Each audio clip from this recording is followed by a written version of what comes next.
যেমন এখন AI generated image দেখলে অনেকগুলো বোঝা যায় না যে ওটা রিয়েল নাকি ওটা এআই জেনারেটেড। আগে বোঝা যেত যে এআই জেনারেটেড, এখন বোঝা যায় না। ভিএফএক্স এর ভালো কাজ মানে হচ্ছে কেউ ভিএফএক্স বুঝতে পারলে সেটা ভালো কাজ নয়। মানে কোন শটটা ভিএফএক্স, কেউ যদি বলে যে এই সিনেমাতে প্রচুর ভালো ভিএফএক্স শট দেখলাম, তার মানে গন্ডগোল আছে।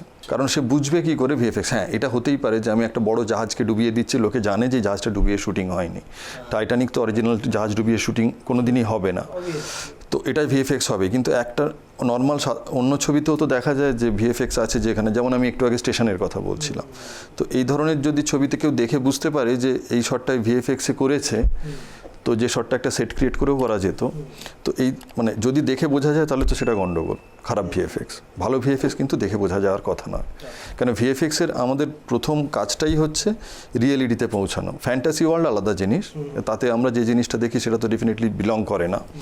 কিন্তু আমরা নর্মাল মুভির ক্ষেত্রে বলছি, তো মুভিতে যেটা আমরা দেখবো সেটা যদি বোঝা যায় যেটা ভিএফএক্স করা হয়েছে বা হয়নি, মানে যদি কেউ বুঝতে পারে এটা ভিএফএক্সে বা ভালো শটটা ভিএফএক্সে ভালো করেছে, তো সাধারণ মানুষ যদি এটা বুঝতে পারে তাহলে তো খারাপ ভিএফএক্স, আমার ধারণা সেটা অলরেডি কেটে গেছে।